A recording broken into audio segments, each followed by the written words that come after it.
Lawrence, my next question for you is what can we do regionally to win more international trade business? But before you answer that, we think a lot about the Port of Oakland. How much does the Port of Oakland play, or how much does Reno play into the Port of Oakland? Is it a important destination that you find, or are we just, part of the melting pot?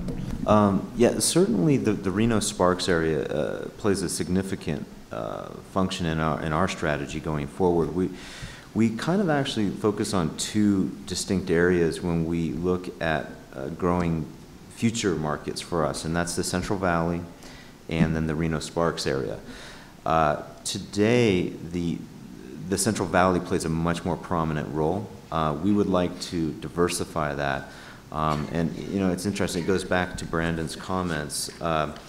We realize though that there's a distance disadvantage in some sense from the port, but then again, once the product's here, I think that there's a good transportation infrastructure and there's a good reach here. So, and we also the port has to play kind of a neutral role in a sense as well. There's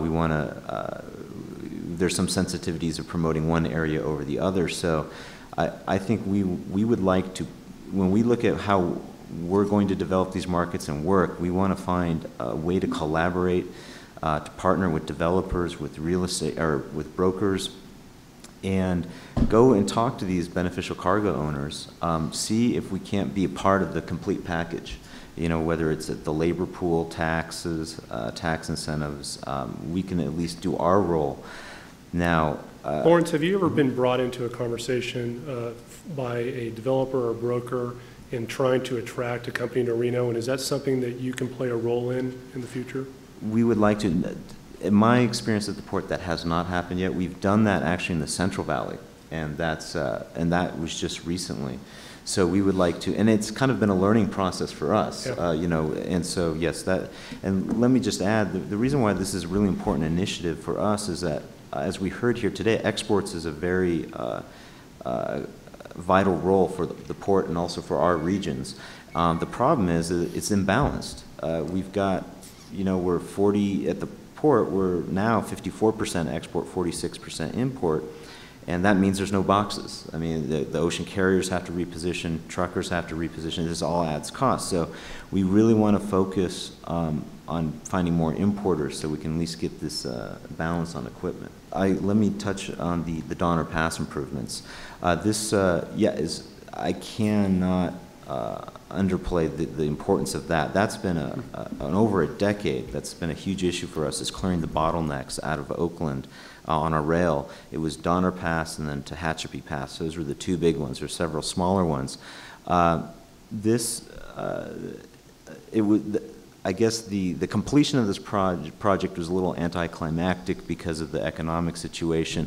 We've actually seen our intermodal volumes plummet in the last few years. We're now down to maybe only 15% of the total volume moving in and out of the Port of Oakland goes by intermodal rail.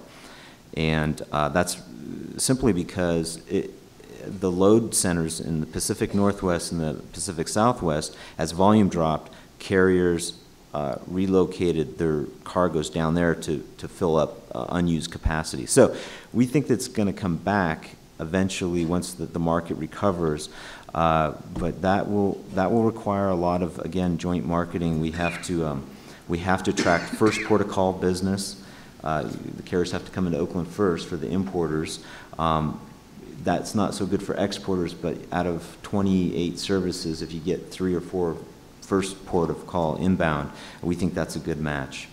So as of today, I don't think you're seeing a lot of use for that double stack train service. If you're looking to compare it 6 months ago, but we do see that playing a key role in the future. Good comment. Van, do you have comments on that? Certainly double stacking, the ability to double stack and go directly out of the Port of Oakland is going to be a huge advantage for this area in terms of being attractive to traffic in the future. And for us, BNSF, who does not carry double stack traffic over this particular line, or will not, probably not, depends on the economics.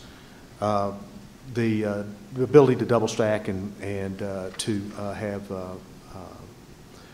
double track across the Tehachapies in Southern California is huge for us. And so those two sets of improvements are incredibly important for the future of Oakland as a viable freight port. So I think it's a very big deal. What makes intermodal work is volume and density. And if there were only two words I'd say about intermodal, I would say them over and over and over again. It's all about volume and density. That's what makes it work as a railroad. A lot of people don't understand how international freight moves. The steamship lines actually control the movement of the freight. That is, there's a beneficial owner out there. That beneficial owner goes to a steamship line in China or someplace, wherever, to the producers, and they cut a deal with a steamship line. And the steamship lines cut the deals with the railroads. So I don't have one, although BNSF moves more Walmart product than anybody in the world, I don't have one single contract with Walmart. Now, believe me, I know every one of their people, and they know us, but we don't have a contract with Walmart. So that's usually not understood. So what happened to the Port of Oakland in this downturn is exactly what was said here, was that at the end of the day, it's all about volume and density, and it is for the steamship lines as well. The difference between the railroads and the steamship lines is when they build a 14,000 TEU ship, that doesn't run very well as with 5,000 TEUs on it. We are now at the point to where, coming out of Southern California, we run 10,000-foot double-stacked trains, intermodal, 10,000 feet long, 2 miles, double-stacked trains. However, we made a lot of money running 1 mile long single-stack trains for decades, for the past couple of decades. The difference is we simply adjust. Where we were running 100 trains out of California on the Southern Transcon, which is the main route that we use, and this is the central corridor here. When we were doing that at the peak, 100 to 106 trains a day, well, we're running about 80 now. But the 80 trains we run today are 10,000 feet long. So one advantage of the land bridge is that it's incredibly flexible, and the all-water route isn't. Once you commit a 14,000 TEU ship, and that's what they're building now, you can't simply redeploy very easily into a bunch of 6s or 5s or 4s. So the other thing is that both us and our competitor, as I said, we have this flexibility. There's a volume and density. It's about cost. It also impacts the supply chain. 14 additional days in the supply chain, if you think about it, if you're going to go an all-water route to the East Coast. If you're interested in managing that supply chain as efficiently as possible, then maybe you might want to rethink that a little bit. And we've seen some product move back. It's mostly moved back into Southern California, a little bit into the Pacific Northwest. It hasn't made it to Oakland yet because, again, there's a lot of capacity to be consumed in Southern California. Another point. It has been alternative ports and alternative ports have made hay out of the labor problems in 2000.